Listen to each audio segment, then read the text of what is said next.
Hello and welcome to another edition of the IBD Round Table discussion. This is episode 13 and I'm your host, Frank Garufi Jr. of the Crohn's Colitis Effect. I'm so happy to be back with all of you guys. It's obviously been too long and I apologize for that. Summer kind of kicked in and took us a few places that made it a little difficult for us to all get together on our normal schedule, but I'm extremely happy to be back with all of you. And once again, we have an all-star panel here that I absolutely love. And before I go any further, I'm going to let Sara Choueiry introduce herself. Hey everyone, I am Sara Choueiry. I apologize for the delay a little bit when I speak. I am the founder of the Crohn's Journey Foundation. We are a foundation that supports the idea of teaching people how to use alternative and holistic medication and treatment alongside their Western medicine to kind of find peace, love, and balance in their health. That's about it. And next is beautiful Marisa. Oh, thank you. Hi, I'm Marisa Troy. I'm excited to be here tonight. I write the blog journalingibd.org. It's also known as Keeping Things Inside is Bad for My Health, which is a little long. I also co-admin a Facebook support page, the Crohn's and Ulcerative Colitis Diaries, Living with IBD, with Christina Matthews, and we're actually thinking of maybe turning that into a closed group of some sort, since we understand that a lot of people have issues commenting and all that, and just because those comments show up in people's news feeds and they're embarrassed and all that. So, and my advocacy is kind of tailored towards people who are feeling alone, like I was for 12 years, and I've also recently started focusing a lot on ulcerative colitis and trying to educate and raise awareness about the difference between ulcerative colitis and colitis and the different types and all that. So that's pretty much it.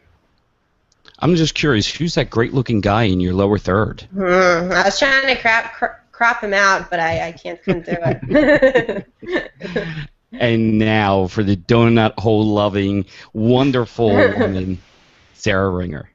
I actually like donuts better than donut holes, so I feel like you don't even know me, Frank. I think she wants glazed. Yes. Just so, one, though. yeah, not anymore. Now I'm at 20. Hi, you guys. My name is Sara. I write Inflamed and Untamed. You can find that at inflamedanduntamed.com. I do YouTube videos. I don't know. Things.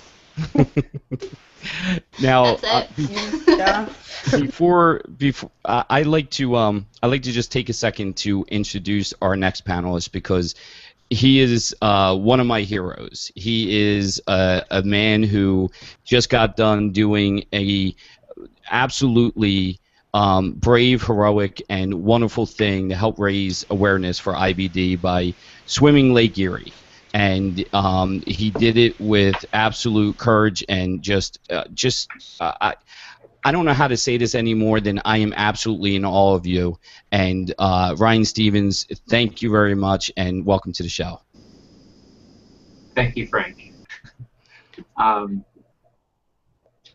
have my blog is crohnsguy.com, and I've been seriously neglecting it since I've been kind of preparing for that swim, and I hope to get back to it soon. So, but I'm glad to be here.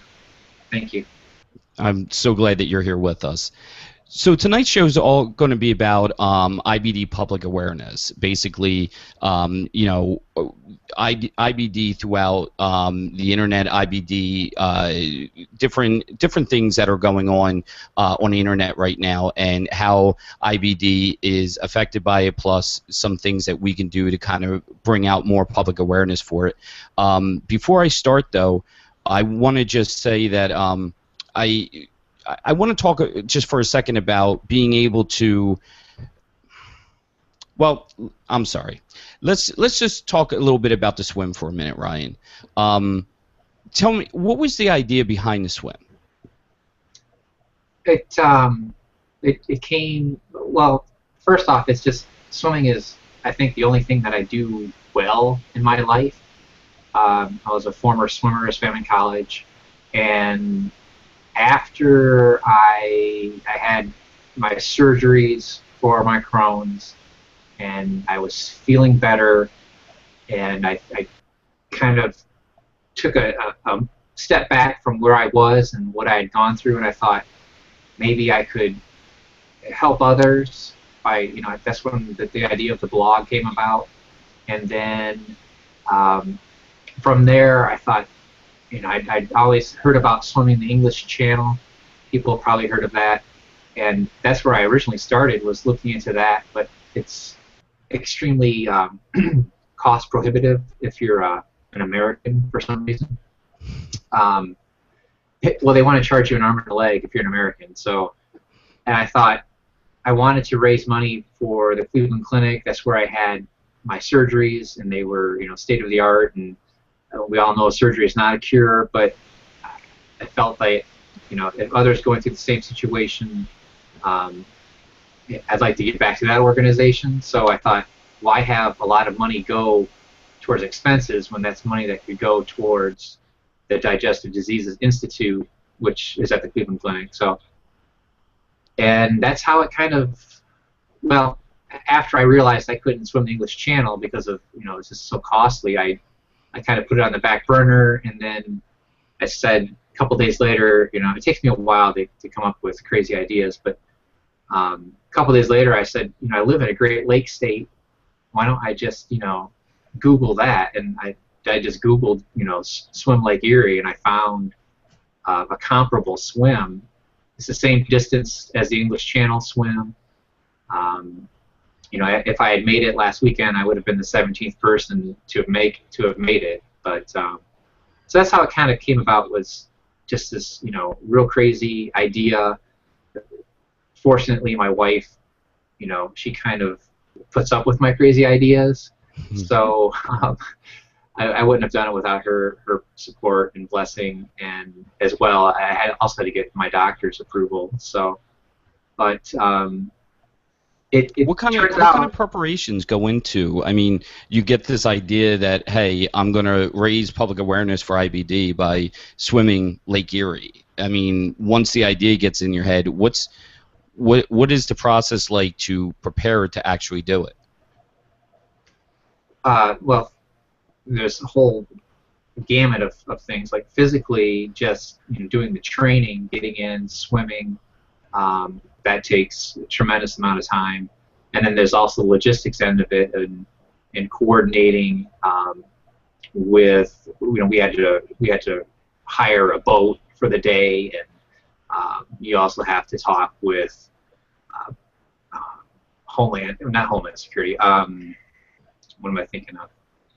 We had to let customs know that we were going to, go across into Canada, because you do enter Canadian waters. And, so there's a whole logistic part of it as well that takes a lot of time to get it to gel and to get ready. But mostly it's just a lot of training. And, I'm fortunate that where I am right now with my Crohn's and my IBD, that I'm, physically able to do these things, and sort of, again, I'm an atypical kind of case, because I know the suffering that so many others go through, and I hear about it on a daily basis, and that's what I wanted to do, was try to not just say, this is Crohn's or this is UC, and try to raise more awareness about what they really mean, because people say, hey, I've heard of them, but they don't know much more than just the name. They don't know what it all entails. And so I met a guy tonight cutting my neighbor's lawn, and I ended up talking to him for 20 minutes about IBD. And it was a great opportunity. He had no clue what any of it was, so it was wonderful to explain to him what it all entails. But So talk to me about, you did it on August 23rd, correct? Yeah, last Saturday. Okay. Talk to me a little bit about the day. What was it like? Terrible. It was just horrible.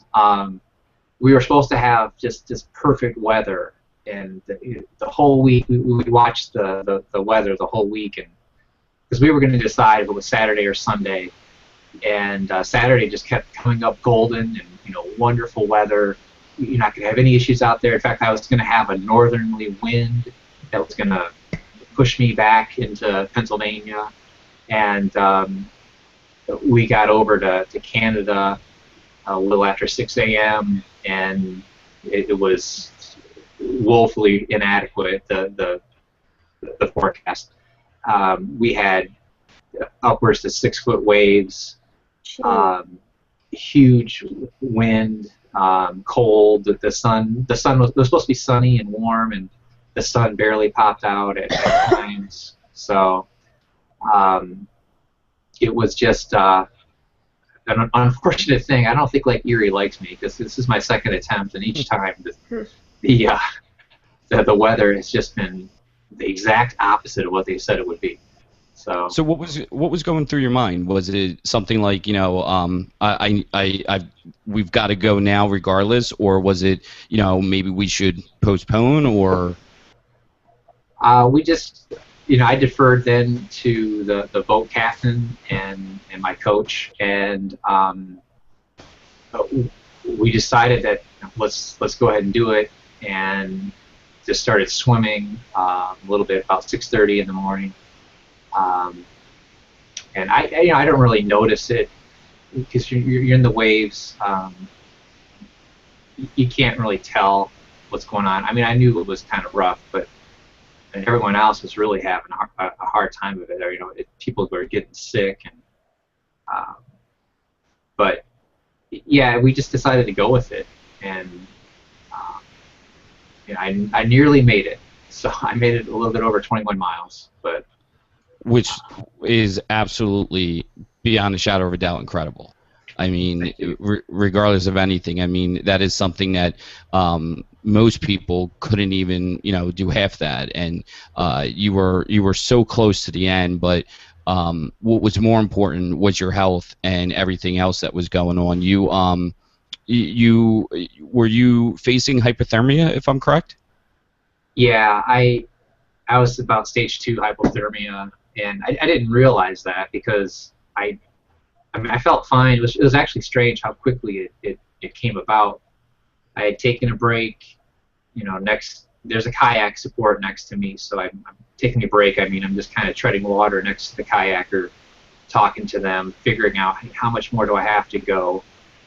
And I had about 2.8 miles. We were also battling this current that was coming directly into me. So. I was swimming extremely slowly, but they said, hey, you've got 2.8 miles left. I was like, all right, great. I'm going to do this. I got away from the kayak, tried to start swimming again, and my left arm just went completely dead. I mean, seriously, I couldn't move it. And then I tried my right arm, and it was just gone.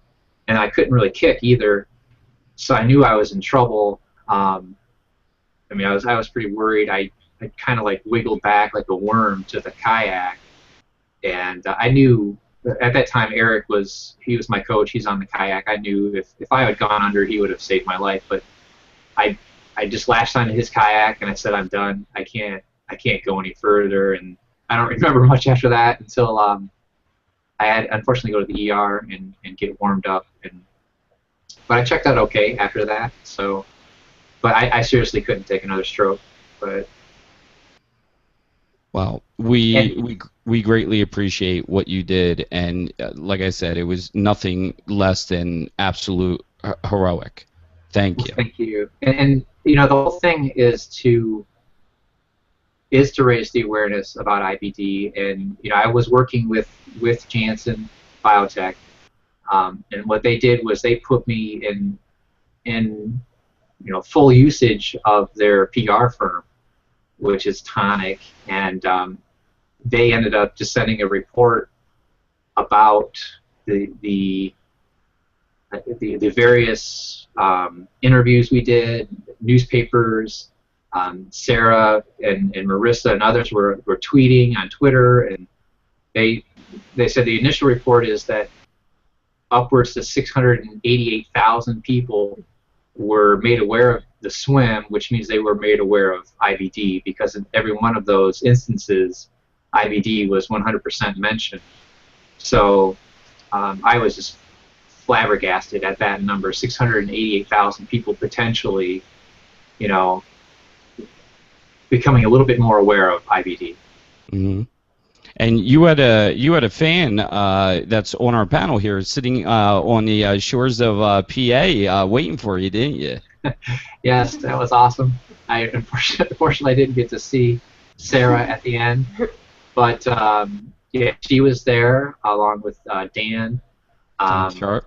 Dan Sharp, and I met them the next day after we recovered a little. But yeah, that was wonderful to have that support and everyone that was out there tweeting and posting, and it was just incredible when I saw things on Facebook where people were sharing the status, and then someone would comment and say, "Hey, my so-and-so, whoever, has Crohn's. Can I share this?" And you know, so it was just shared all over the place, and it was, you know, when you do. Unfortunately, when you do, or you say something crazy like "I want to swim across the lake," you do find people that want to talk to you. So, you know, if I just said, "Hey, I have Crohn's and I'm going to be laying out on the beach," you know, come interview me, they're not going to come interview me. They interviewed me and I was just laying on the beach. Well, so it's. I hope it did good. It wasn't, again, it's not about me, and I am not. Last year I was really depressed when I didn't make it. I made it about 6 miles last year, and then we had to pull the plug, and I was just for months afterwards kind of just really in this strange state. And when I was pulled from the water on Saturday night, I was just in a state of relief, and I said I did what I came here to do, and I didn't reach the shore, but that doesn't matter to me right at this moment. And I won't be back. I'm not going to try again because, like I said, Lake Erie just doesn't like me. So, but I have to find some other crazy adventure to try to raise awareness. Well, if given how great of an advocate you are, there's no doubt in my mind that you'll come up with something, you know, just as good, if not better, for the next one. I don't know if you can see the comments in the Q&A section, but I'm just going to read through some of them because they're obviously worth talking about. Vegan ostomy, woot Ryan, many pluses on that. The front butt YouTuber, 21 miles is fantastic, absolutely. Victoria Marie, way to go, Ryan. Pearl Rotter, fantastic, incredible swim, Ryan. Congratulations. And Margaret Green, I am so proud of you, Ryan. It's completely amazing. And I couldn't agree with all of them anymore. So, thank you. I agree with the one that says it's making me go gray. No more swimming. So. Oh, Justin. All right. Well, let's move on to the hot button thing across social media right now, across all of the internet is, I don't know if you guys have heard of it, the ALS Ice Bucket Challenge. I don't think anyone who has not heard of it. Yeah, right. Personally, I think Ryan's surpassed all of the ice bucket challenges, but you know, I digress. Let me just go down the row. I'm going to start with Sara. What do you think of the ALS Ice Bucket Challenge? Not whether or not you've done it or anything. I mean, what did you just think of the premise for raising awareness that way? Sara, I think I did a great job. I mean, honestly, I've noticed that some people have a lot of strong opinions on it. I don't really have a negative opinion on it at all. Its job was to raise money. That was the first goal, and I honestly think that was the first goal, and the second goal was to raise awareness. And it did, because a lot of people, at least out of my friends who posted videos, said, you know, this is for the ALS challenge. I didn't even know what ALS was, so obviously I looked it up online. It's a horrible disease, and they would give a fact about it, and then they dump water on themselves, and then they would offer, you know, suggest 3 other people to do the challenge. So I feel like for what it was worth, I think it was fabulous. It raised a lot of money for a very good cause, and I can guarantee there are over millions of people now who know more about ALS than they knew before. Even if it is like one fact about it, they know more than what they knew before. So I think it was very, very clever of the person who started it, and I say kudos to them. They did something that's usually hard to do, which is get something to catch and make so many people do it, and they did it. Yeah. Marisa, what do you think?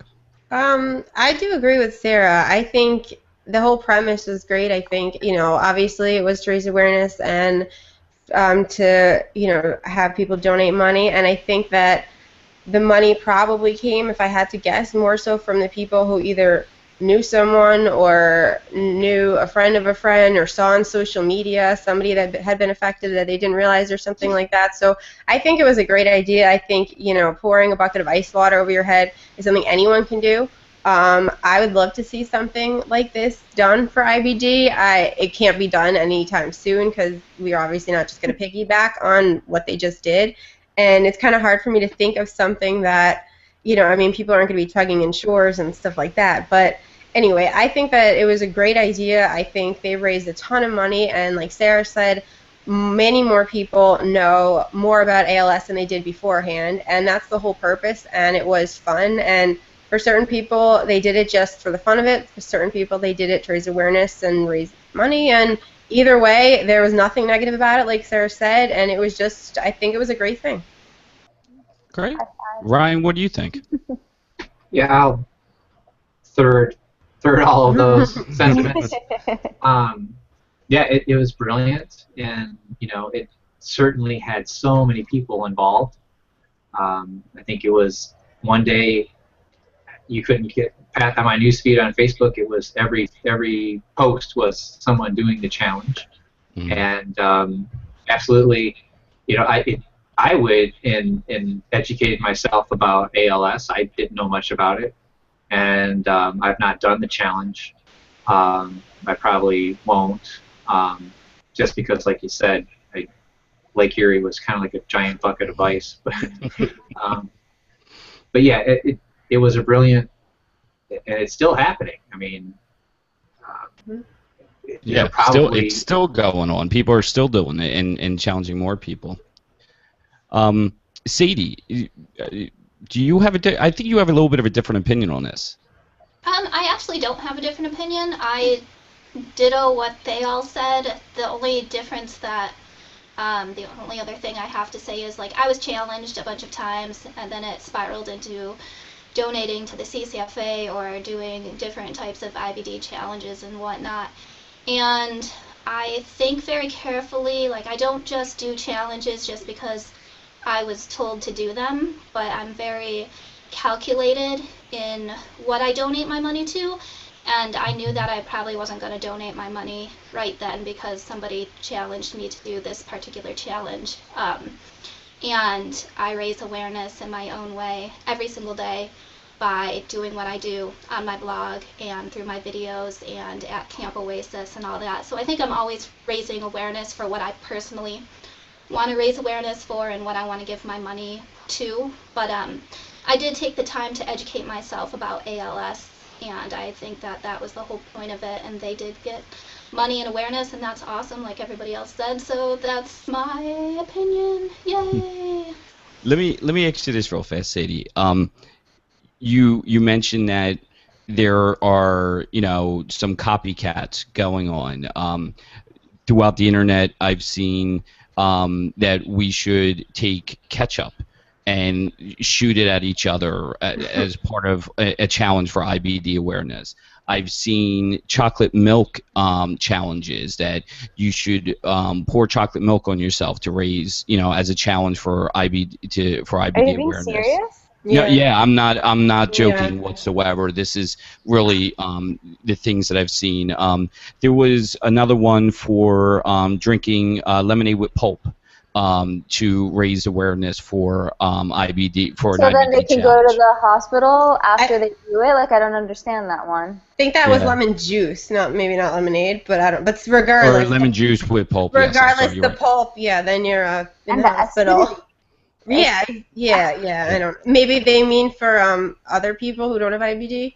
I don't know. That's the thing. I think the Ice Bucket Challenge was great because pretty much anyone could do it unless you have like fear of water or coldness or something. But that's why I think coming up with something like, you know, for IBD is hard. I mean, have people drink barium? I mean, I don't know. I agree with Marisa. I don't like the idea that we're trying to piggyback off of something. Like, let them have their thing right now, and let's not, like, because then it's going to make us look kind of petty. It's like no other disease is doing that. And if IBD is jumping on that, like, I don't know. Yeah, we should come up with our own thing, and we will in time. Yeah. And it's, you know, I mean, that's great, and like we all said, it's still going on, and let them have their during this time, and we will do our own thing. It'll stand out like this one. Sadie, what do you think? I don't know. I don't have any real thoughts on that. I, to be honest, haven't looked too in depth at those challenges and read about them. So. Well, not so much about whether or not those other copycat challenges are, you know, the right things or not, but does IBD need that kind of awareness? Does it need a Ice Bucket Challenge or something similar, or are we kind of doing it right now? Are we doing it correctly now with the way we are advocating, and that just because we don't have something that has necessarily gone viral doesn't mean that it's a bad thing? I'm just trying to kind of gauge, do we need something similar, a viral challenge, or are what we're currently doing working? I don't necessarily think we need a challenge. More awareness is always a good thing, so that would be great, but I don't think there's anything negative to say about what we're doing right now. I think it's a positive thing, and if we're raising awareness, what could be bad in that? I don't know. I don't know about that whole challenge business thing, but I think, if I could jump in, I think that I don't know if we need, you know, an Ice Bucket Challenge or something like that, but I think that, and I do agree, what we do is great and it's amazing, and we help so many people, and the world is much more educated because, I believe, of the grassroots advocates and organizations. But I think that still so many people have no idea what inflammatory bowel disease is. I mean, I've seen so many things. It's like IBD, Crohn's, ulcerative colitis, celiacs. Like, most people just lump it all together. So I think we absolutely need to do something else, something more. I don't know if we all need to be more united. And I think equally we have so much to offer, and because we're, you know, we have different mindsets and our goals are different, which is great. And I wish that we all lived close together and we could, you know, put all these ideas and everything together, because I think we would have such an impact. But I do think that we will need something viral, like the Get Your Belly Out campaign, for example, was something that, I mean, maybe not as viral as ALS, but it was something that got a lot of traction, and I think that it was a great, great campaign. You know, I won't, you know, we're not talking about Get Your Belly Out. You know, I'm a huge supporter of them, but I think something like that, and it's something that's not gory or gruesome, and I think that we're gonna need something more than what we're doing, is my point, I guess, in my opinion.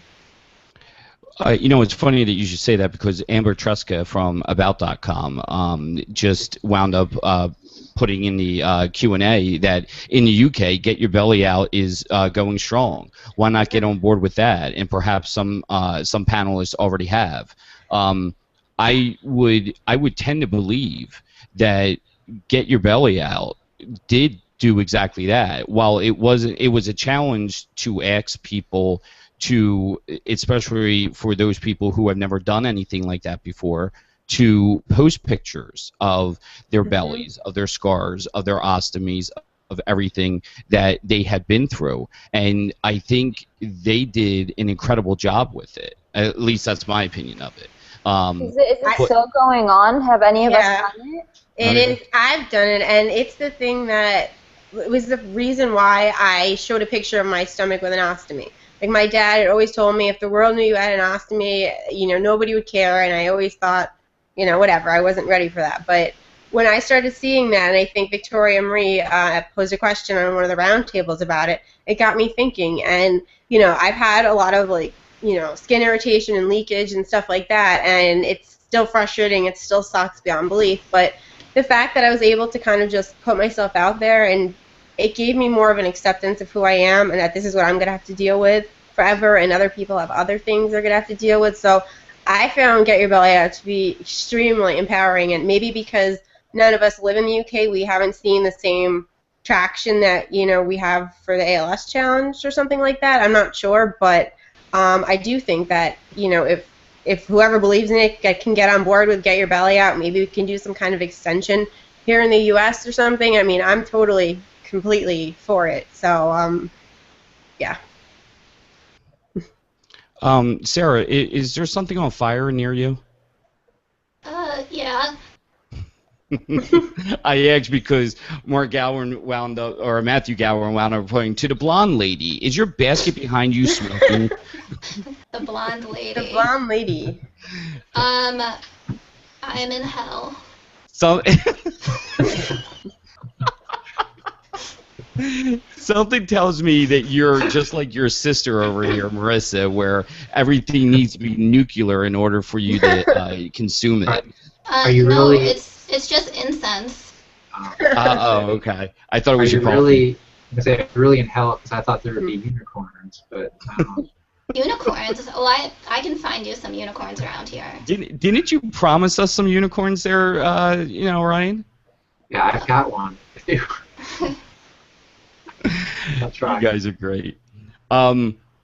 So, yeah, I mean, I would just go back to what we were talking about. I would consider Get Your Belly Out just like the ALS challenge. While it was more specific to just IBDers, and while, you know, you didn't see probably too many people outside of the IBD community participating in it, where ALS kind of everybody was a part of it. The entire globe. I don't really see why the Get Your Belly Out isn't exactly the same thing. Would you guys all agree, or?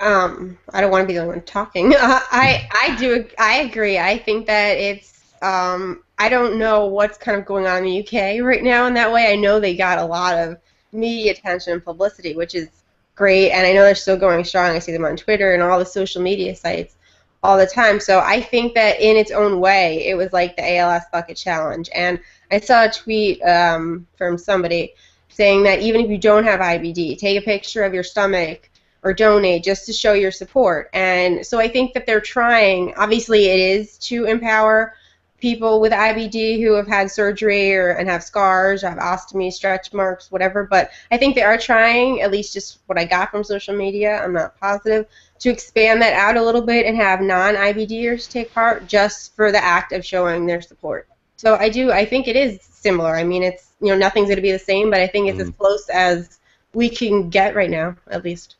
Maybe we can brainstorm after this roundtable, maybe something we can do to either support that cause or something else or whatever it is. Because I do agree with what you guys are saying, that we should probably, as a responsibility of being IBD advocates, come up with something, because we do have influence, to see if we can get the word out a little more. I mean, personally, I'm very lucky I have Aaron. He helps me with my social media. I don't do it half the time because life's been kind of crazy the last couple months. But I'm back and ready to go, and I think it's a great idea to do something like that. Yeah. Yeah, I would agree completely. Victoria Marie, Lorna, and I apologize to the two other girls in the UK who are part of the Get Your Belly Out team. Jem and Sahara, I might be pronouncing that wrong, but yeah, those are the Sahara, two others. I think it is. Yeah, and Jem. Very proud of what they've done. Very happy for what they've done, and I think they had a lot of they had a great idea, and they ran with it, and it worked out very well. And I agree that I think it's up to us to pave the way for stuff like this. We're not going to see it from the CCFA. We haven't seen it from the CCFC or the CCUK. Just recently, it looks like the CCUK is embracing the Get Your Belly Out team, which is great. I'm glad to see that that they're doing that. But yeah, I do believe so much of the awareness is going to come from the grassroots, like you said, Sarah C. When is IBD week? Margaret said we should probably do it during IBD week, which is a good idea. December 1st through the 8th. First week of December. Oh, perfect. Yep. So we can think of something by then, 100%. Yeah, I would agree. I really think that I think that we can continue to move things like to get your belly out, and also come up with new things to continue to bring the awareness to more than even just the community, but to everyone. And God knows that you four here have so many brain cells combined that we could definitely come up with something great. Let's move on to. Oh, by the way, we are going to take questions and answers at the end of our topics tonight, and I'm actually plowing through our topics tonight rather quickly. So, guys, everybody watching, start loading up your questions, and we'll get to them as soon as we're done all of our topics tonight. But let's talk about for a second. The CCFA just recently came out with their spin-off of Escape the Stall. I guess obviously you guys all remember Escape the Stall, and I don't think that we need to. I think it was pretty much universal here. You guys correct me if I'm wrong, that we didn't exactly agree with that campaign, if I'm correct. The Escape the Stall. Yeah, the one that was just the paper advertisement. Yeah, the Escape the Stall campaign from the CCFA. I don't think that I don't think when we covered that topic originally, I don't think any of us really felt like that was the type of public awareness that we really wanted. No. No. Yeah, I don't want to speak for anybody here, so I think I'm capturing what we all talked about last time. They just recently came out with I think they call it "You're Not Alone." Help someone you know, or something like that. Yeah. I think it's help someone you know. Yes, it's something like that. Yeah. But I think there's several of them, and I think the other one is just Escape the Stall, like part 2. It's just. Is that a separate one? It's basically a spin-off. The advertisement is the same. It's just, again, they show stalls. There's always a stall in that advertisement, and then that's the one I saw, where they just showed basically their various pictures of them in stalls, and then the woman comes out at the end and says, "Hi, I'm blah blah blah." Yeah, that's the one we're talking about, and that's the help someone in need or something like that. There's 2 different ones right now. The one in the stall is just an extension of the original ad. It's just like. Adding on to it, and then they have this new thing, this "You Are Not Alone" thing, where you're supposed to print out their sign and write your name and who you're like supporting on it, and take a selfie and post it. Right. Oh, I didn't see that one. Yeah, you tag it. I think it's hashtag IBD selfie, and then you're supposed to just take a picture of what IBD looks to you. You know, what are you experiencing right now, and the ones I've seen so far are people in the hospital, and those kinds of photos. So there are, like as Sarah said, there are 2 different. There's the advertisement, and then there's this hashtag campaign with taking a selfie. Are these all campaigns that are done online, like through social media, or are they actually like commercials we'd see on TV? Because I haven't seen anything on TV. They are both, I believe. I haven't seen the hashtag selfie one on social media, and I follow CCFA and most of the chapters and stuff, so I can't. I mean, is it growing? It's been out there. I think I sent it to you guys a while back. Yeah, I saw just even recently that the CCFA post about it on a couple different social media sites. Sarah R., give me your thoughts on the 2 new campaigns and how you feel about them. With the extension of the Escape the Stall, like I really have no new thoughts on that.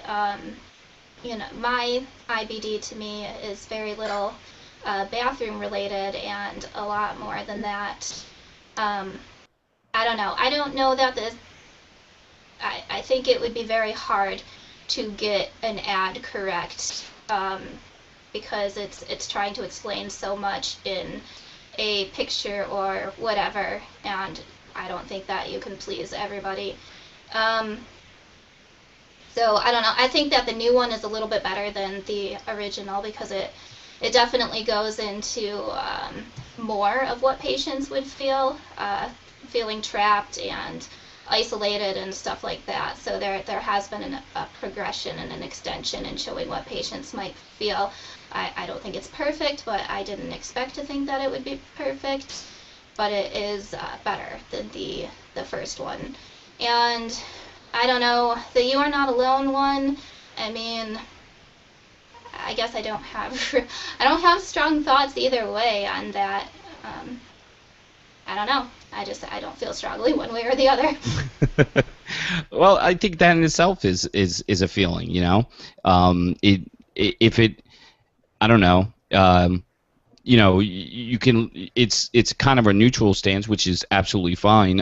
It didn't incite any great, you know, wonderful, strong feelings, but it also didn't, you know, knock you over like I can't believe they did this. So, I think what I originally thought was this might be a good thing for other patients, you know, letting other people in the community know that they're not alone and that they're understood and everything.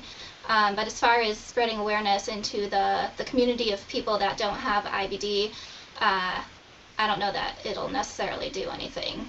So. Yeah. Ryan, what's your thoughts? Well, the one with the hashtag and you take a selfie, I participate in, I think whenever I get my Remicade, I'll do that. I'll take a picture and I'll either put it on Twitter or Facebook, and I don't put that hashtag on there. I haven't used that one, and like Sara said, it's kind of within the community, Mm-hmm. And then most people who I'm friends with on Facebook, for example, would already know that I have Crohn's. So again, it's limiting how many people am I really reaching with that, and how many people will they reach with theirs. It's hard to say, but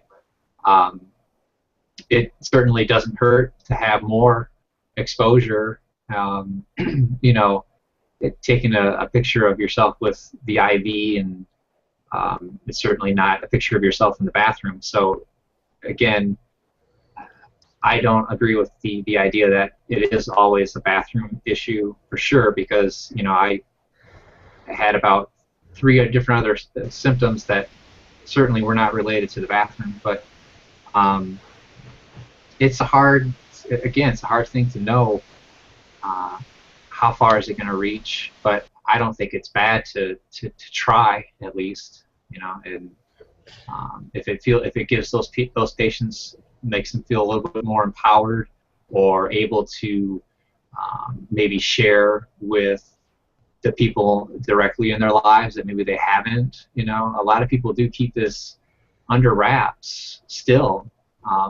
These diseases, we, for whatever reason, I can understand some people just don't want to talk about it, but it's like what Marisa had mentioned with that, they get your belly out, and it challenged people who before probably had never thought of ever, exposing their belly and showing the world, what their scars maybe looked like.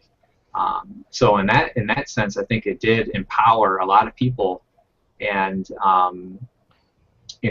at least help them put some sort of their own stamp, or help them address the world and say, hey, this is what I have, and this is what it looks like. So Marisa? I thought I don't know if it was an ad with, I keep forgetting her name, I just keep calling her the Brennan. Yeah, her. I thought it was an extension, I thought, of Escape the Stall. I like the premise. I do think it's helped someone, I like that. I feel like it was so unnecessary that whole thing took place in the bathroom. the whole feet under the stall. I mean, it's so unnecessary. It just perpetuates the myth nonstop that it's a bathroom disease. It's no different than IBS, than any food poisoning or stomach irritation you get from something random. Like, it just perpetuates the myth, and I just, for the life of me, I don't understand why something like that couldn't take place literally anywhere else, in an auditorium, a cafeteria, like anywhere else, and it would have been better, because I do think the premise was pretty good. Help someone you know, and all that. In terms of the hashtag selfie, like I said, I haven't really seen them. I can't imagine it's going to gain the traction that Get Your Belly Out has, the ALS Challenge has. I think, like Ryan was saying, if it gives somebody a sense of empowerment, somebody who feels really alone, and you know, and they're doing this, and this is the first time they've ever taken a picture of them in the hospital and all that, I think that's wonderful. That there's nothing wrong with that. That's great. But I don't, at least for me personally, look at the CCFA as a place of patient support.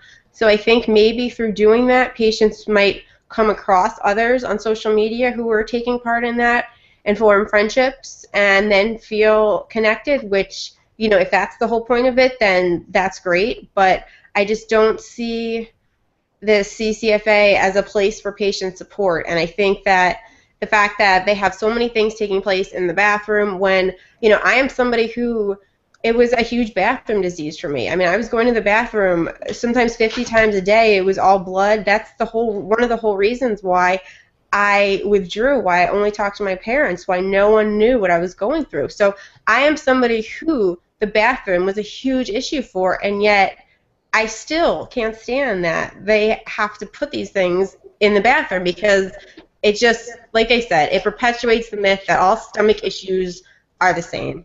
So I guess that's pretty much my take on that. Is it really that difficult? And I'm interested in all of you guys answering this. Is it really that difficult to show anemia, depression, isolation, you know, fevers, I mean, and everything else? Is it really so difficult to show the myriad of other symptoms that are part of IBD than just the bathroom? I saw a video. It was a silent video. I had shared it. Josh Robinson, if you're watching, I think he shared it too. It was a good video, and it shared literally everything possible, from like colonoscopy scans to just everything. And it was very, very gory. And that, unfortunately, is the reality of Crohn's and ulcerative colitis, but I cannot imagine that ever being an ad on television or anything like that, because it's just too much. The Get Your Belly Out campaign, and I don't mean to keep going back to that, that's something that it makes you want to look it up. Like, why does this person have so many scars? Why is this person who looks like they're in their 20s have an ostomy? You know, that makes you want to look it up, and then you get more educated. I don't think it's hard at all to show people in the hospital with IVs, or people, you know, looking depressed, but you don't really know the reason behind that, because there's so many reasons. But I think if you can get something that will just entice people enough to want to look into it more, I think that in and of itself is huge. And I think that's, you know, aside from the empowerment and all the other things Get Your Belly Out has done, I think it's also gotten people to want to know more, because, you know, they're looking at all these people's stomachs and they have stretch marks. And I mean, I've had stretch marks since I was 13, 14 years old. That's not, you know, quote, normal. So why is that? Then people look it up if you care. So I think that, you know, I think it needs to be something along those lines, I guess. But so it's funny, guys, I want you all to answer this, because I think this is a very good question. Vegan Ostomy just wrote, showing what IBD is really like would probably be too much for the public to handle. Yes or no, down the line? Sarah C., too much for the public to handle, or no? It depends how much you're showing. I mean, if you're actually showing the shit in the toilet, then yeah. But I think if you're showing the general, I actually think there is a way to do a video. Like, I actually think, I don't know if you guys watch, but like, I follow a lot of like yoga teachers, obviously being the hippie one, but like I follow a lot of people like that, and they have a lot of videos that are done by amazing videographers where there's no voice, but it shows the life of like this yoga teacher from day to night in 2 minutes. Like, it's just clip it. And I was thinking, like, why can't we do something like that? And there is some audio, like them talking throughout it, but why can't we do something like that with a Crohn's person, and even like have all 5 of us participate in it and tap out in the video and like show our different things and like tap out, that's what you're going through, and then tap out, go to this person's life, and like show how all 5 of us, even though we all have IBD, are facing different things and different dilemmas and different life problems. Like, I don't see why that's not possible. Do you know what I mean? I think that actually would be a very cool way to show it, and then it can show, like with anemia, you show yourself laying down and you can say, fucking hate being anemic. And then, you know, and then someone else can, you know, with this stool, if they have bloody stools, because, Marisa, I have that same issue all the time. It's like the worst experience in my life. It feels like I'm shitting glass all the time. But like, you can show the tissue all blood and be like, nice, here we go again. And like things like that. And then like, I like the idea of like switching out to each of our lives, and each person can demonstrate what is going on in their lives, because each of us who have IBD, we all experience it differently, and we're all in different parts of our lives in terms of like how it affects our social life and how it affects our family life and everything, you know? Yeah. So, Sarah R, I'm gonna jump to Sarah R. Yes or no? Can the public handle what living with IBD is really like? I think you're muted. There we go. It's okay. It depends on what living with IBD is like to that specific person, because for somebody it might be really mild, and if you show somebody like the worst of the worst, I don't know. I don't know that the public would be able to handle that. I don't know. I feel like I always want to think in depth about my answers before I just blurt them out, so I don't come back later and be like, why did you say that? Well, that's what I'm hoping for here, that we can kind of, you know, catch you on something that we can, you know, make fun of you for later. All right, so let's phrase it another way. Does shock value? Does it have a value? If it was shocking, in whether it be in a positive or a negative way, could that be a good way to raise public awareness, to draw people in and say, whoa, what the hell was just that? I mean, I want to know something more about that. Can it only be subtle things to draw somebody in like that, or can you throw something explosive out there, like, you know, the worst parts of IBD, and rein them in with it? That's I think it would be difficult, because not difficult, but you know, I see commercials lately with people with lung cancer, or that they got it from smoking, and you know, they've got the stoma up here on their throat, and they're talking. Have you seen those commercials at all? Yeah. Okay. So I mean, those are shocking, and I think my initial reaction when I see those commercials is that I think in the back of my mind, I'm like, oh, it's never going to happen to me, and I don't want to think about it, to be honest. I agree with you, Ryan. and so you go from, like you say, Frank, this just like super shock value, or where Sarah R says it depends on that one person. I mean, what each one of us, or everyone that has an IBD, we're so different.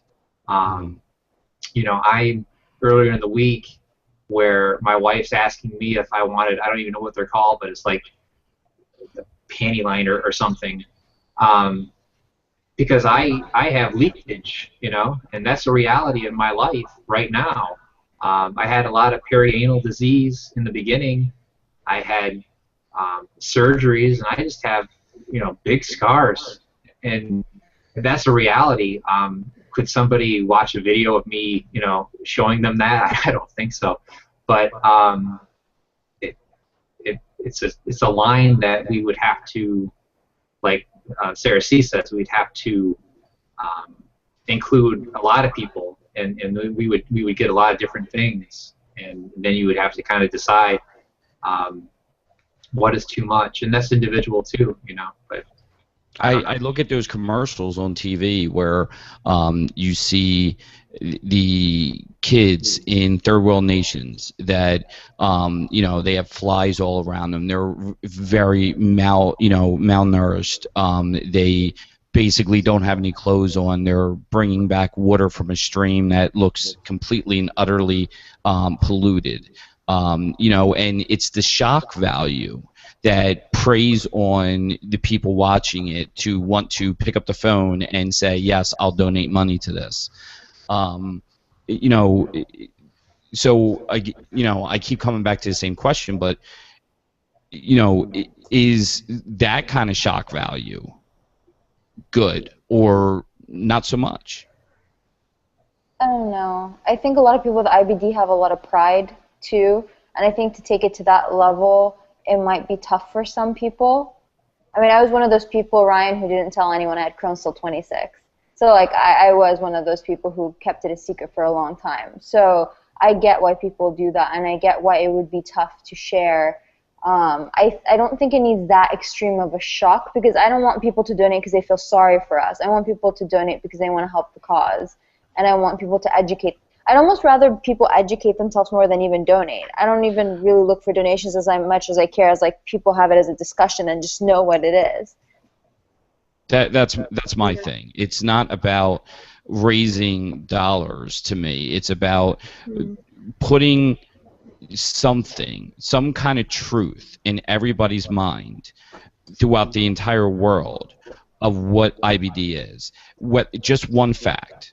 If we can start with one fact and it doesn't even have to be the same fact that everybody knows, but just that every person in the world knows one fact about IBD, a true fact, that would be, to me, the domino effect that would then possibly lead to somebody knowing 2 facts and 3 facts, and before long you have this you have this knowledge of IBD and what it is that people are going through. I think about awareness campaigns all the time. On my drive, I've got a 45-minute to an hour drive in each direction to work each day. And along my drive, I think of all the different ways that we could possibly raise awareness, and 30-second ads, and even maybe a 2 to 3 minute internet ad only, and things to that effect. And the things that I come up with doesn't seem that it's that difficult to show some of the other things that go along with IBD outside of the bathroom. Showing people getting, like, Ryan selfies of getting infusions. I don't really think that that image is a very bad one as far as shock value, or that it's something that the general public couldn't understand, and yet it along with a caption or explaining that someone has to go through this every 6 weeks for 4 hours at a time. Sadie, I look at you and some of the pictures that you've posted of your TPN, and when you're near water, you've had it covered with the sleeve, and then actually having the feedings being done through TPN. How many people know that TPN is something very real for people who have IBD? That sometimes the bowels need a long rest, and that's the only way to get nutrients. These are the things that I think about, and that I don't think it's all that difficult to show these things. Now, and the reason why I think it's not all that difficult to be able to show these things is because you guys do it so well. Sadie, you've been great at showing the awareness of your TPN and showing the awareness of the things that you go through with IBD. So why isn't it being done outside of you and other people with it, Sadie? Are you talking like by a big organization? Yeah, or? by big national organizations, or by big national organizations. I don't know, man. I feel like I'm the worst person to be on this panel right now. You're never the worst. You're never the worst. I have no answers. I guess because I focus so much on how I raise awareness and how I want to do things, and you know, I like the CCFA for certain things that they can do for us, and I think there's place for them in our community and what they can do for us. But I also think that there's a lot of other great organizations and people that are raising that kind of awareness and doing a good job of it, and I think that those are the people to be looking at for those kinds of things. And it's kind of just my goal to show reality, but also to show that, you know, I'm still, like, this is how you live life with IBD, this is how you can make it work, and these are the bad things, these are the good things. But you know, I don't know, there's a place for the national organization. They do a lot of good things. They're not going to be able to do things perfectly. If we didn't have them, we'd have another big organization doing stuff that we'd have things to complain about. So yeah, you know, it's not so much. I'm not looking to complain about the CCFA or the national or any other national organization right now. I think what I'm looking to do is answer the question: how difficult would it be to be able to show these other symptoms of IBD in a way that the general public could understand, and yet, you know, takes the focus off of the bathroom? I think I don't think it's difficult because I do it every day.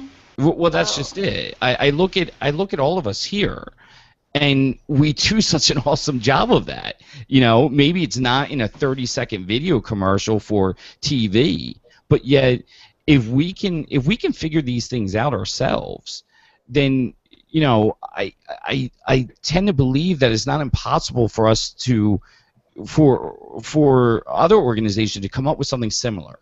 You know, I think Vegan Estimate asked the perfect question. I don't think, honestly, the public can handle the true reality of what IBD patients go through. All the, I mean, pictures of fistulas, like, you know, just referring to that other video, they were gory things. And, I mean, they were so the reality, and I've experienced pretty much all of them, the wound infections and everything. But I think that is out of the question. It's too much for the public. But I think Sarah C's idea of having, like, you know, maybe a 2-minute video or something of just quick snapshots of what people are going through, and, you know, with some kind of voiceover explaining it a little bit, because you can't really, you know, just somebody laying on the couch doesn't scream anemia. But I think I loved Sarah C's idea, and I think if we make the images quick, I don't think it will appear as gory and gruesome, and I think that if we can add a little bit of education, make it no more than about 2-3 minutes, I think that would be great. But I think that between all of us here on the panel and all of us in the community posting our pictures and selfies, and when we're getting the hospital and infusions and all our bowel preps, everything, we have so many photos, we have so many experiences, and like we're all saying, we all have IBD, but we are all dealing with different things. We're all in different stages of our illness, of our lives, of everything. And that's the same, not just with all of us, but with all of you guys in the community. So I think that I'm not a video editor. I would have no idea at all how to put this thing together. But the idea I love. I think that, you know, I don't want to be repetitive, but I think that if we can show quick snapshots for about 2 minutes or something of what patients really, really go through, I think that would be awesome. I really love that idea. But Marisa, we need to find a talented IBDer who's a videographer who would love to do this as part of the project, and then I think we all need to fly into a city, make a fun event out of it, and then do it. Okay. You know, I'm all for that. To be honest with you, we don't even really need. I mean, if there is an IBDer who's a videographer, that would be absolutely phenomenal.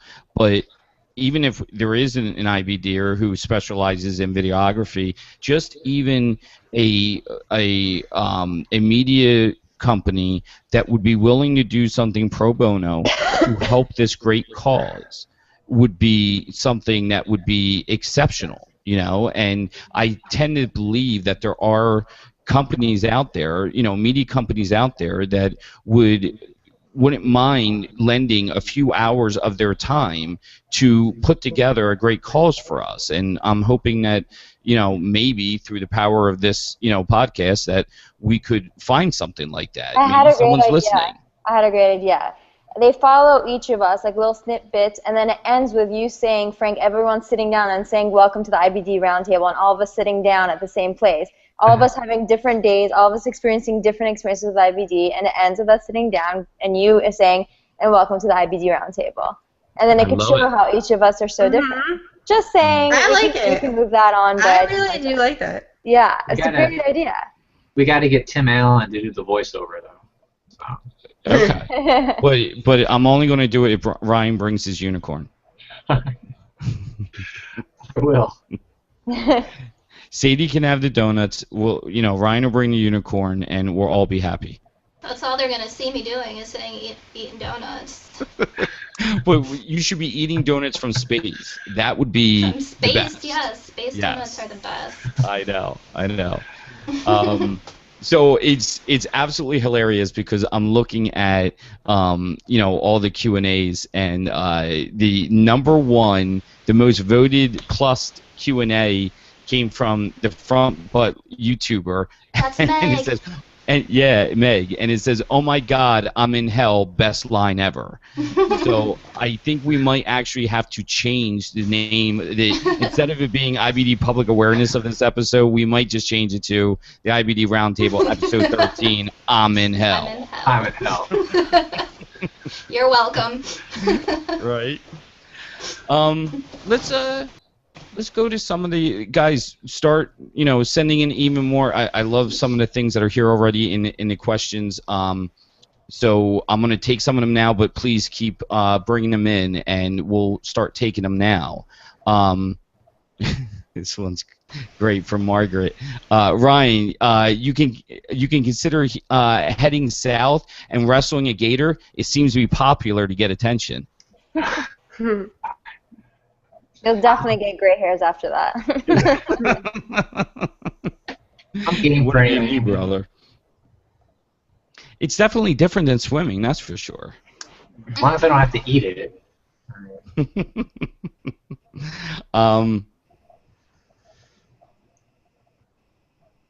So, Christy S. has a pretty good comment here, more so than just a question. But if people care, if they are educated, they will be invested enough to support scientists to come up with a cure. It's getting them to care that one that leads to the next, and then the next. And I would agree. A lot of times I've been asked, why aren't you out there trying to raise funds and, put it towards research for a cure? And to me, I've always really been of the mindset that in order to get somebody to part with their hard-earned dollars, they need to understand why they're parting with it. They need to feel good about what it is that they're giving that money to. And if they don't understand IBD, they're not going to be so willing to give to it. They understand what cancer is. Almost everybody's been affected by or knows somebody who's been affected by cancer. So, of course, they're very willing to, give money towards something like that. Frank, can I share something? Try to share something real quick? Yeah. I don't know if it's going to work, but can you see that? Give it 1 second. Yes, America, where more people know HBB than IBD. That's. And for anybody who's listening audio-wise, what does HBB stand for? Honey Boo Boo. So. Honey Boo Boo. I agree wholeheartedly with Christy. We need to get. I thought that was a boob for a second. That was her. That was her belly. I was like, what is that picture? It's her grabbing and squeezing at her belly button. Poor Honey Boo Boo. And it's one thing that I try to do is to get, we need kids, whoever, interested in studying these things, and where we don't have someone says, well, I know who Honey Boo Boo is, but I don't know what IBD is. You know, it's just, it's frustrating, but it's not impossible. So, but at any rate, and Frank, you had mentioned, I'm sorry. Go ahead. Go ahead. You had mentioned, having people, you work at a school, having somebody or two people, going and explaining to, maybe the seniors or juniors in the school what IBD is. Because, I mean, if you teach people young, then they grow up and, if their peers have it, and since it is generally a young person's disease, generally their peers, at least one of them, is going to have it. Maybe they won't be open about it, but the more educated children can be, then they'll go home, hopefully they'll talk to their parents about the assembly, whatever that went on, and maybe it can stem from there. Maybe that might be, just one of a million areas where we can begin, at least. Because I agree, like, nobody is going to donate to something they don't understand. I mean, they need to understand how much inflammatory bowel disease impacts the patient's lives of the patient's family, and everyone. And I think people genuinely do care, and they are genuinely kind-hearted human beings for the most part. So I think if you get the awareness out there, you show just how devastating IBD actually is, it's going to make people want to donate. So I think Christy was spot on. You have to make people care in order for, any money or any compassion even to sort of take place.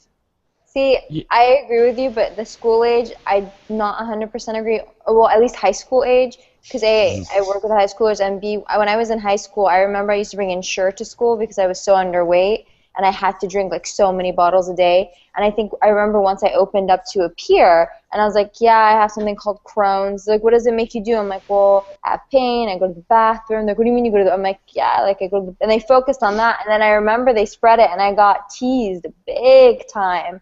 And I remember going home devastated because there's just there's a lot of bullying. I'm still traumatized at this age, but I remember being very traumatized about it. And I remember at that point never bringing an Ensure again. Like, I didn't care, and I never brought my pills to school again. I would take it and throw it out. Like, I was very self-conscious about it, and it's tough with all the hormones and stuff. I think if you want to get it in a group where they're not little assholes, I would say the best age would be like younger. Like, I would say 1st to 3rd, where they're still generous and sweet and like not as judgmental. But once you get older, it's really tough. They're tough cookies. Yeah. Yeah. That might be right.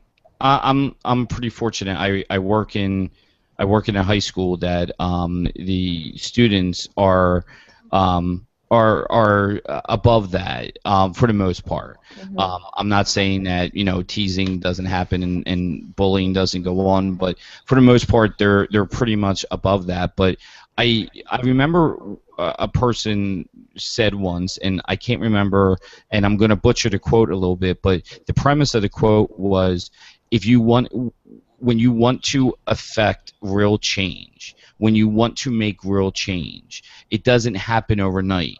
You have to start with educating the children, and then by the time that they grow up, that's when you're going to see the real change. And I tend to believe in Marisa, the conversation I had with Marisa before was that if we start educating, children in high school about, as just part of a biology class of what IBD is and what goes on with it. Yeah, I think when you make it part of the education, then it's not necessarily right. It's not necessarily about like we're going to single out this kid over here who's got IBD. Yeah. We're going to talk about it in a scientific, educational manner that they're going to walk away with something that is that they know something about it, and then when they might not hear it again for a while, but then if they do. If they come across somebody who has IBD, if they hear about it on the news, if they read about it in a paper, a little light bulb's going to go on. And that's to me the type of change that we need to try to incite. I actually 100% agree with that. I think that's a fabulous idea. Sorry, Marisa. No. I really like it. I don't know how we enforce IBD into curriculum of schools. I mean, why would IBD be part of, a biology class or a health class and not lupus or MS or cancer or, you know, a million other diseases. So I don't know how we would be able to kind of do that if it wasn't just sort of like what I meant by like an assembly is because it's a one-time thing and that's it. But just to kind of be in the curriculum, it's like, what about all the other diseases people deal with? So I don't know how that would be feasible. Maybe I'm wrong, but it's just I love the idea. Don't get me wrong. It's just I don't know how, like I said, how we get that into school curriculums. Well, I'm not necessarily saying that it's going to be, you know, something statewide, nationwide, you know, countrywide, that is part of curriculums. But, you know, if we can, if enough advocates, you know, just even called their local schools and say, hey, look, I'm an advocate for IBD, and if you are looking for a guest lecturer for one of your classes, you know, throughout the school year, I would be happy to come in and explain what IBD is, what I go through with it, and what, you know, you can do to learn more about it, and, you know, make it part of the curriculum, because chronic illnesses, there has to be something in your, you know, in there about chronic illnesses. So why not pick one? And who knows, maybe you only get 1 or 2 schools or even 3 schools to say, yeah, we'd love to have you come in, but that's more than what we had, you know, what was before. So why not give it a try? Or schools, I mean, this is more of like, maybe schools can end each biology class or health science or whatever it's called, classes, with 10 minutes of what is out there, and at the end of every class they can then maybe have the ability to cover, like you said, Marisa, because you know what makes our disease above other diseases and not sharing it, but maybe that could be a very cool idea. And I can even bring it up with the biology teacher at our high school to see what she thinks about that idea. But like end every class with 5-10 minute snippet of like a YouTube video of someone sharing about lupus, or like someone talking 5 minutes just explaining what IBD is, and then another time talking about ALS is, talking about this. And every class is just like 5 minutes. Like, these are things that are happening in the real world. And if you have questions after class, you can ask me. And it's only 5 minutes, 10 minutes, but it's enough time to plant that seed so that if they hear it again, it's not going to be something new. Right. And it's not too much either, because I mean, you know, in my mind, ignorance is bliss. Sometimes you don't want to be filled with, I'm going to get, oh my God, every single disease ever. You know, you have a headache, you think it's a brain tumor. So I think that, you know, the 5 minutes, I think that is just enough time to get the gist. And like Sara said, you know, so that if somebody hears it again, they have a general understanding of what it is. Yep, I would agree. I would go, just like Frank, what you just mentioned, I would plan actually to go to my son, he's in 8th grade, go talk to his science teacher and see if I can't get the foot in the door. And the idea more behind, or my gist would be more trying to get the kids interested in studying science. We have this kind of an epidemic where a lot of kids think they're going to be the next LeBron James or what have you, and you know, in reality, it's just not going to happen. But you never know. I say it every day. You never know who you're going to inspire, and maybe it's that one kid that you've inspired who goes on and cures every damn disease on the face of this planet. You know, so and I'd given some information the other day. I was incorrect. I was under the impression that since I have Crohn's, that, you know, Riley, my son, had a 25% chance of having Crohn's, which I double-checked with Dr. Higgins at U of M, and he came back and said actually, you know, Riley would have a 10% chance of Crohn's and a 5% chance of UC. And that's my reason every day for trying to raise awareness and trying to get other people to talk about diseases, you know, whether it's ours or anyone's, I don't care. But try to get them to consider, you know, science as a pathway. And like I said, we never know who it's going to be, and we just have to keep supporting each other and getting out there. So I would agree with all that very much. The next question that I came from, give me a second, waiting for it to come back up. And I bet you I lost it. I believe it was by somebody by the name of Melissa, and I have a feeling that Sarah C, you're going to be able to take this one, but maybe if any of you guys have something to offer for this. She was wondering if there was any good recipe that we had to offer for people with IBD to try something new. You know, Sarah, I know I see stuff like this on your Instagram all the time. Yeah, so the one thing I'm learning about diet, and it's something I think my view shifted since I first started, which is I do believe diet is very important, but it is not the main key at all when it comes to treating IBD. And I think that as much as diet is important, I think also how you approach your meals is very important. I think mindful eating is very important. The idea of approaching a meal without being stressed, taking 5 deep breaths, putting your fork down between bites, chewing well. Chewing well is so important for us. Things like that are as important as what you eat. In terms of diet, I used to be a lot more vocal about what I think people should eat. What I'm learning, and very humbly learning, even with my own experience, is that, and I've actually always advocated this, that diet's very, very individual. So the one thing that I always push, and the one thing that I always say is, first, if I were to suggest you eliminate anything, I would say suggest eliminate sugar, because sugar feeds inflammation, and there's thousands of studies out there that shows that sugar is bad for you, period. Even if you're a healthy human being, you eat a lot of sugar, it makes you sick. So like sugar is the one thing I would suggest you limit. Processed foods and fried foods. So like very common sense things that are just any scientist and any study will show you that's bad for you. Then again, life in moderation, so that's a part of it. What I would suggest to her in terms of recipes, we do have a recipe page in our foundation, the Crohn's Journey Foundation, and what that recipe page has are all gluten-free, dairy-free, and sugar-free goodies on there that are easy to make, that are not high in fiber, that should help out people who kind of need mellower foods for their system. I would also recommend to Melissa to really start looking at the idea of an elimination diet. So these are the only 2 things I kind of promote nowadays, is look into doing an elimination diet, which is eliminating common allergens, and there's a lot out there on the site and the website, not our website, but in general, that you can do.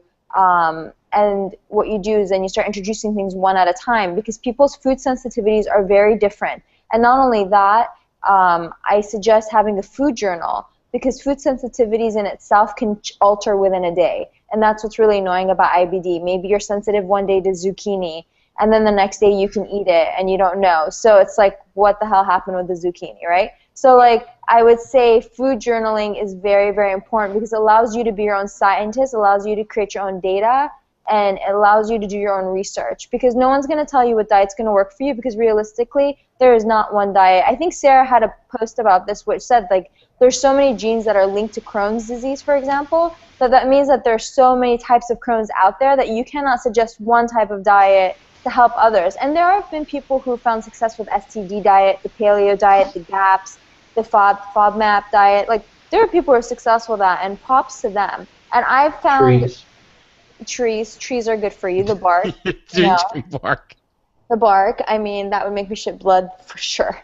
But and so the diets for me, I eliminate sugar and dairy, because I found out doing an elimination diet that I am lactose intolerant, and I found out that nightshade vegetables bother me and things like that. And now, so I've tweaked a diet that works for me. But again, one more thing I'll say, because I could talk years about this.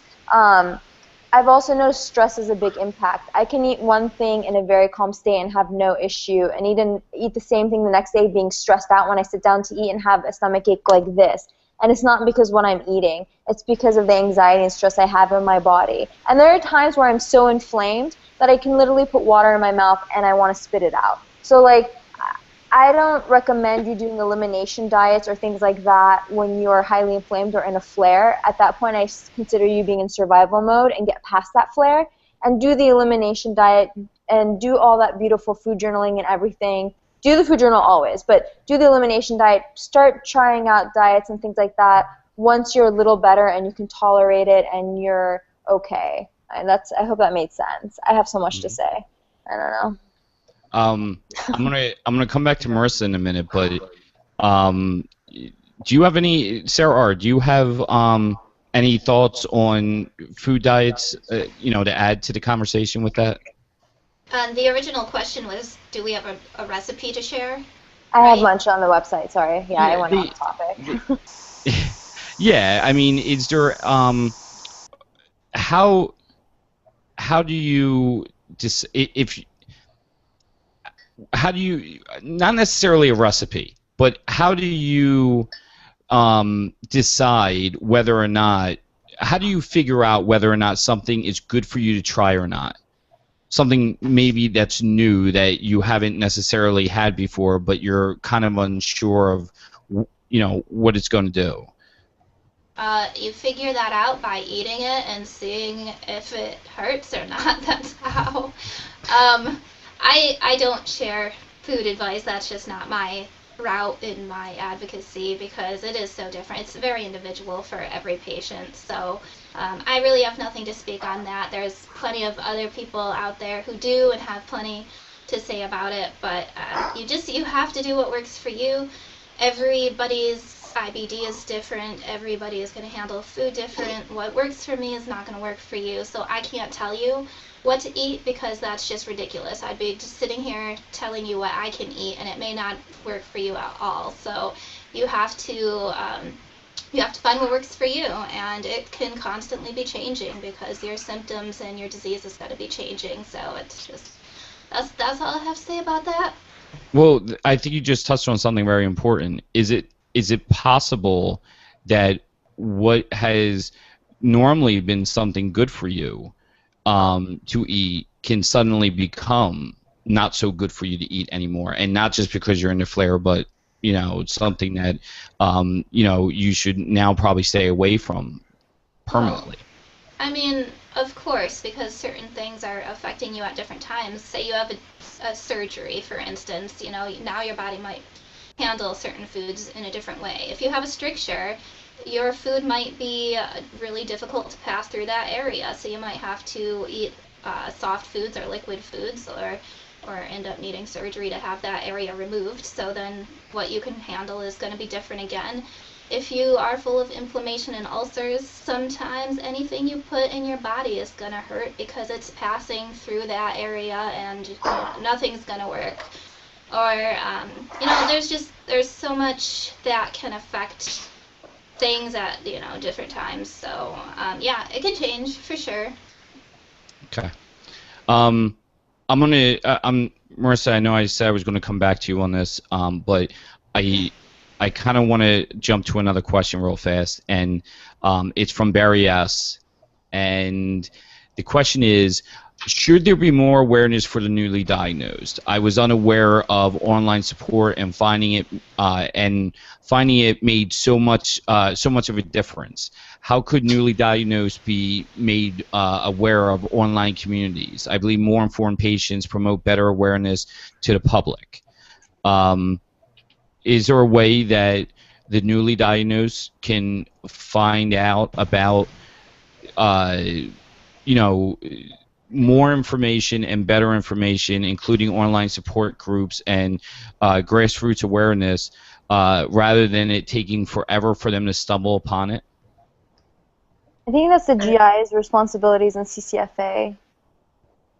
Yeah, I think that a newly diagnosed patient, they're generally getting most of their information from their GI. And I think that if they can offer, we're in a social media age, so it's not like people have no idea that communities exist or only a few doctors really know about it. I would think anybody who's treating patients now understands that there's the social media, and healthcare social media is very powerful now. So I agree with Sarah C. I think that it's the GI's responsibility. The CCFA, I guess, if you reach out to them, it is their responsibility. But I also, I agree in that connecting with other people who have the disease, and you're new and you feel like your whole life is going to change and you have no idea what to do or what's going on and all these things.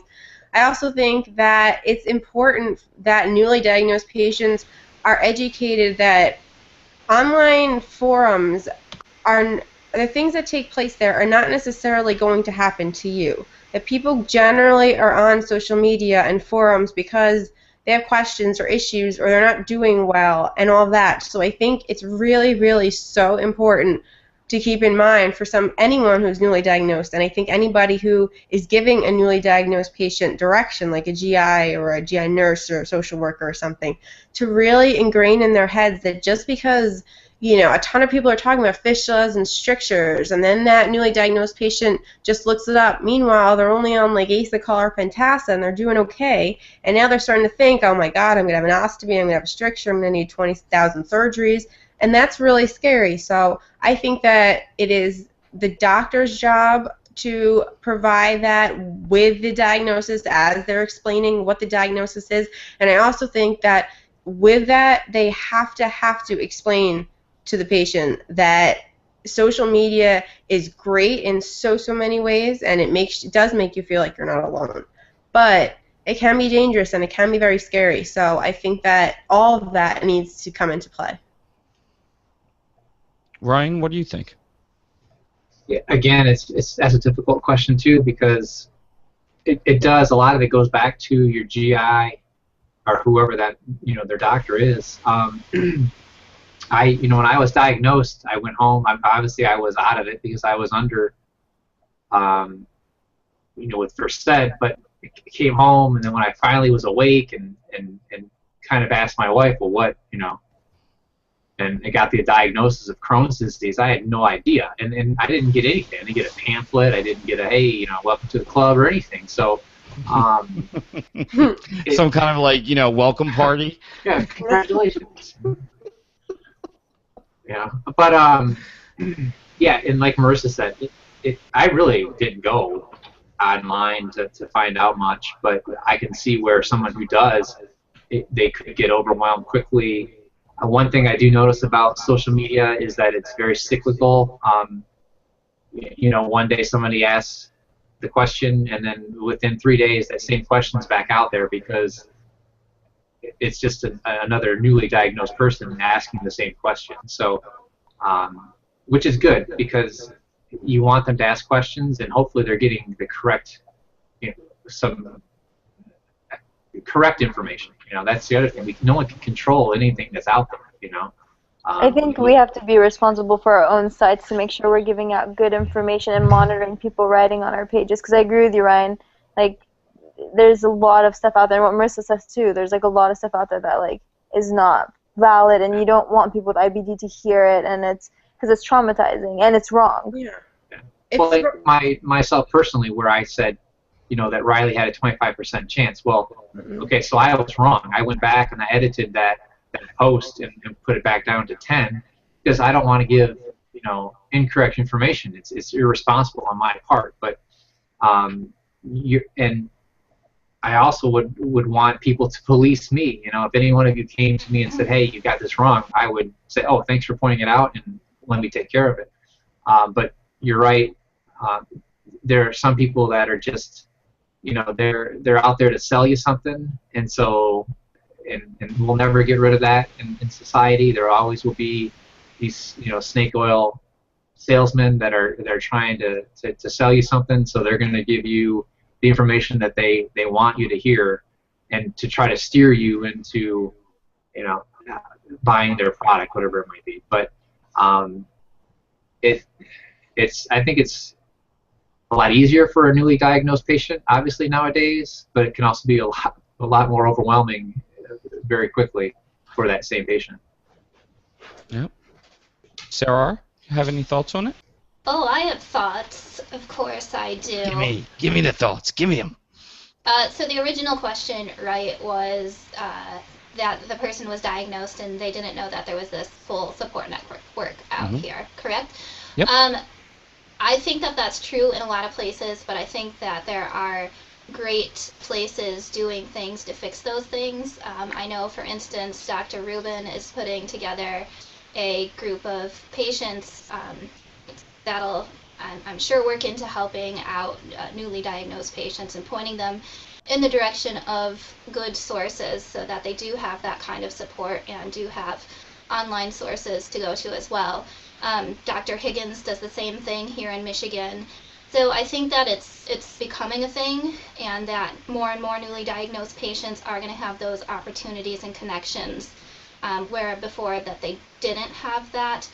But like you guys said, the internet is a scary place, and so many people who are newly diagnosed can just Google the shit out of IBD, and who knows what they're going to come across. So, but you can't, I don't know, there's nothing we can do to stop that. The only thing we can do is continue to do awesome. And I like personally to give away like a lot of incorrect information so that everybody just doesn't know what's going on.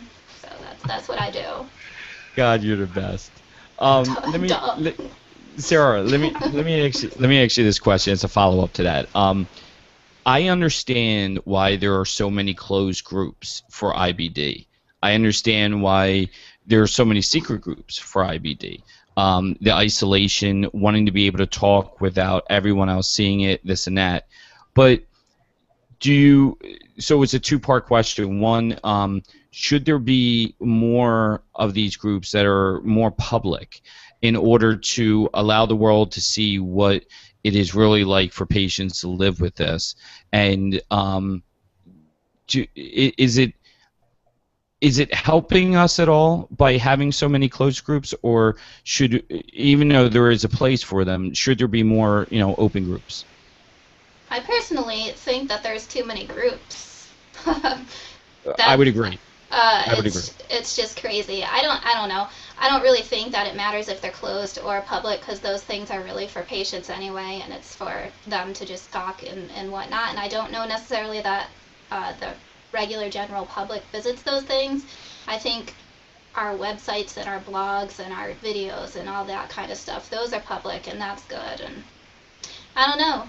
I guess it doesn't matter one way or the other if it's closed or open. I don't know. I guess there's a place for both.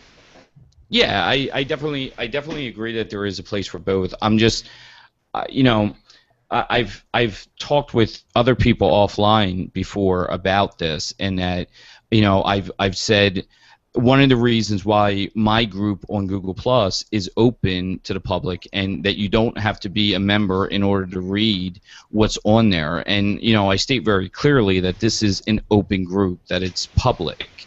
And my reasoning behind that is because I want the general public to be able to see and understand what it is that IBD people go through.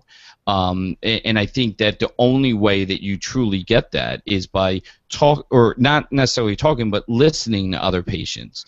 And so I guess I'm just curious if I'm the only one who kind of feels that way, if we had more open groups that that you didn't necessarily have to be a member of in order to be able to read it, would the general public on their own be able to just kind of drop in and see what it's like to live with this disease? And would that help at all? I mean, I think it would help.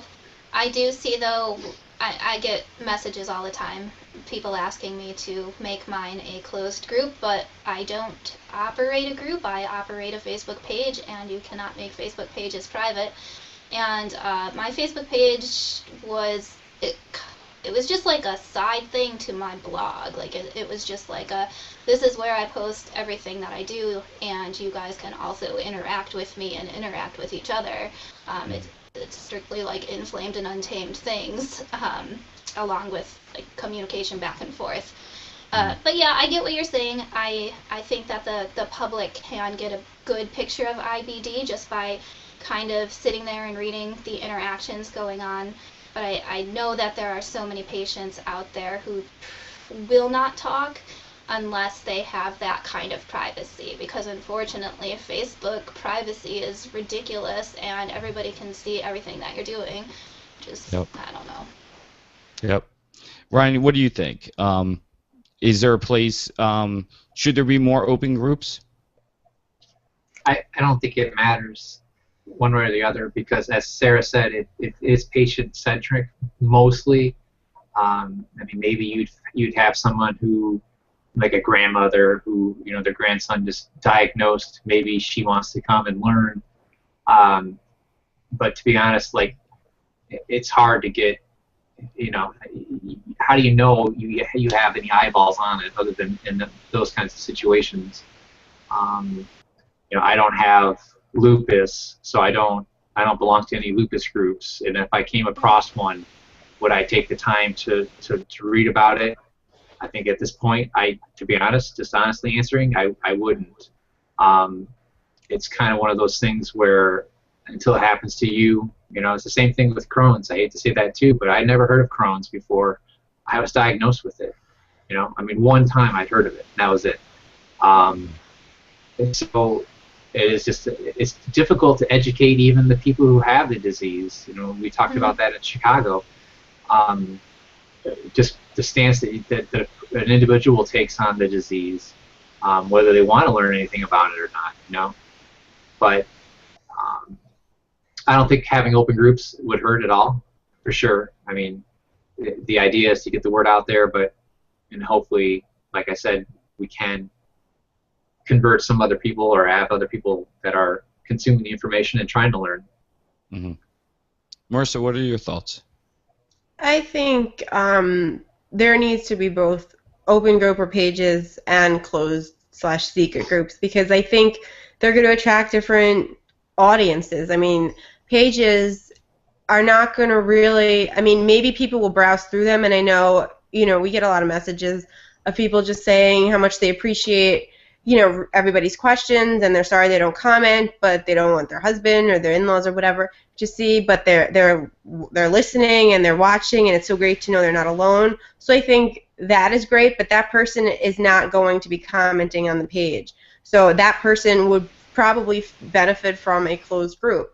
So I think that, it's great to try and make things open and have pages, and I do think there absolutely needs to be them, because there's also so much education that's there, and maybe I wouldn't take the time to read a whole thread about, to take Ryan's example, what people who are diagnosed with lupus are going through. That might be too much for me, but if I saw an article that looked interesting to me and it happened to have another disease in it, I might take the time to read through it and then become more educated, and that's what I think a lot of the pages are about. So I think, on one hand it's great, but like everybody else has said, I do believe that the things on Facebook, and more Facebook, I guess, than Google+, are tailored towards patients. So if you have patients that are just not going to talk about, going to the bathroom and all the, gross things that can go along with IBD, because they don't want their comment to show up in, their high school friends' news feed and blah, blah, blah,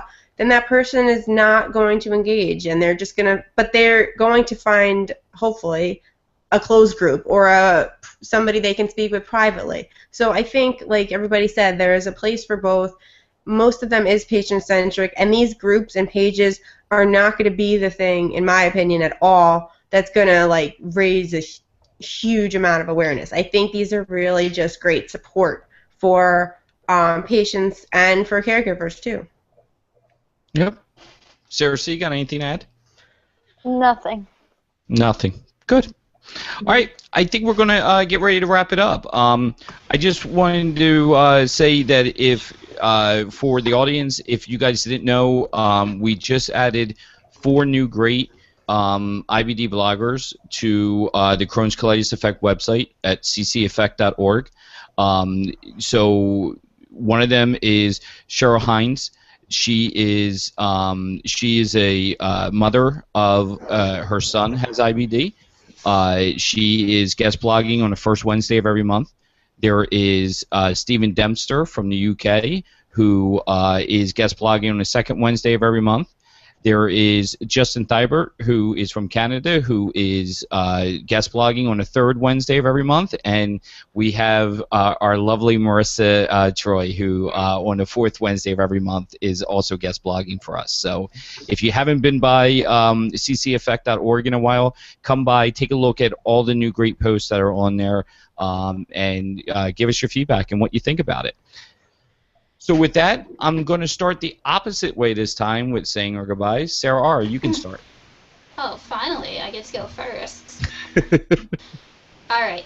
So So first of all, I just wanted to say, because Brian is so humble about everything that he does, you guys have no idea how freaking amazing he was Saturday. Like, sitting on the shore, like, when he was talking about these waves in the beginning of the show, like, they were no joke kind of waves. Like, these things were huge, and it was freezing cold, and he was swimming from, like, I don't know, he started at, what, 6:45 in the morning?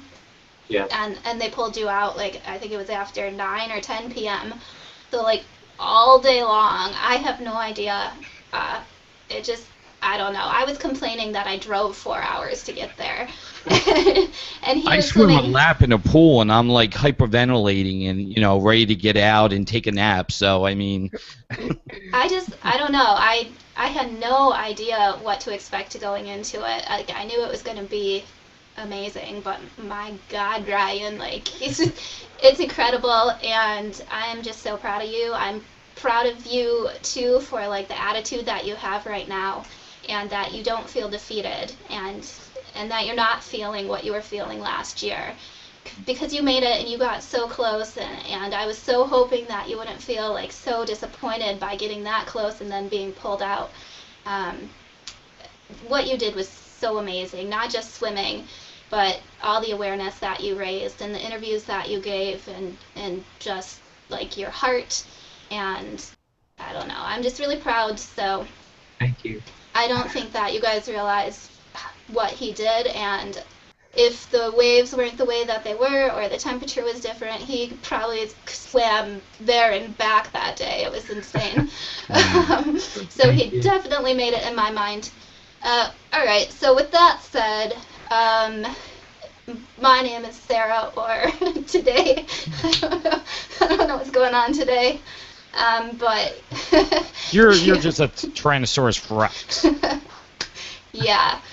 You can find me at inflamedanduntamed.com. It's listed right under my name there, so type that in, then you can find me on YouTube. That's my kind of main thing, is I do IBD videos. I'm celebrating 3 years of doing this in 3 days, so that's kind of cool. And I don't know, just, like, thanks for being a part of that with me. And yeah, that's all I have to say. Sorry, I kind of sucked tonight. I don't know, but first of all, you never suck, and second of all, 3 years is an awesome accomplishment, and thank you for providing the world a great resource on what it is to be somebody with IBD for 3 years, and I mean that from the bottom of my heart. Thank you. thanks, man. You're welcome, man. So, our hero for the night, Mr. Ryan, would you like to go ahead? Yeah, thanks, Sarah. Thank you. That's very kind of you. Appreciate that. I do hope that Jansen will actually have some footage that hopefully we can share of the swim. They had, at one point, they had this really cool drone that they were flying. It's really cool. So, and they said they got some really good footage, and the waves will be documented. So, but no, again, I'm at crohnsguy.com. I've kind of neglected it. I have not been writing, but I do have a lot to write about now, and I hope to get to updating the blog on a regular basis, hopefully here, and continue to try and raise awareness for IBD. So thanks for having me. Thank you for being here. Seriously, I love having you here, and you will be back next month, and the month after, and the month after. And for the love of my life, Marisa. First, Ryan, I'm so proud of you. I know you know that I'm a swimmer too. I've never obviously even come close to swimming Lake Erie or doing anything like that, but I know the kind of dedication and all that it takes, and I can just only imagine how difficult all the prep was and how much you fought that day. And I just want you to know that I'm so proud of you, and you made it, and you did an amazing job. And like you said, there was almost 700,000 eyes on that who saw IBD, inflammatory bowel disease. you couldn't ask for any more than that. And I just hope that you're as proud of yourself as we all are of you. And Sadie, happy 3-year birthday or anniversary. And I would not be here at all if it wasn't for Sarah's video. So she will always have a very, very special place in my heart, as will Inflamed and Untamed. And lastly, it was really great to be back. And you can find me on my blog, journalingibd.org. I'm on Twitter at journalingibd, and Instagram is Rissy Lauren. And hope you have a good night. Wonderful. And for our resident hippie slash naturalist, Sara C. Yeah. Well, obviously, I'm going to chime in with the Ryan thing. I was so proud of you. I showed the video to everyone, and people already knew who you were from last year because I'm like, he's doing it again. Look how far he's getting. It's amazing, and so proud of you. And honestly, it's an amazing accomplishment. I don't think any of us could say we could even do an eighth of what you did, even that much. I mean, that's just amazing. And I'm staring at your picture down here, but I realize I'm looking down probably. But you're phenomenal. And then just good night to everyone. As always, I feel very honored to be on this panel with everyone that I really respect and admire. And thanks, Frank, for always putting this together. And you can find me below. Yep. Once again, and I just want to say mostly thank you to the viewers. I know that it's a Thursday night. If you're on the East Coast, it's almost 11 p.m. Even if you're on the West Coast, you have a million other things that you could be doing, and yet you're taking the time out of your day and out of your lives to watch us sit here and talk about this, and we greatly appreciate it. So thank you to everybody who watched us, who will download this later and listen to it as well. And we will be back next month, promise. We're not going to take another hiatus, so we will be back. But thank you all for watching, and we will see you next month. Ciao.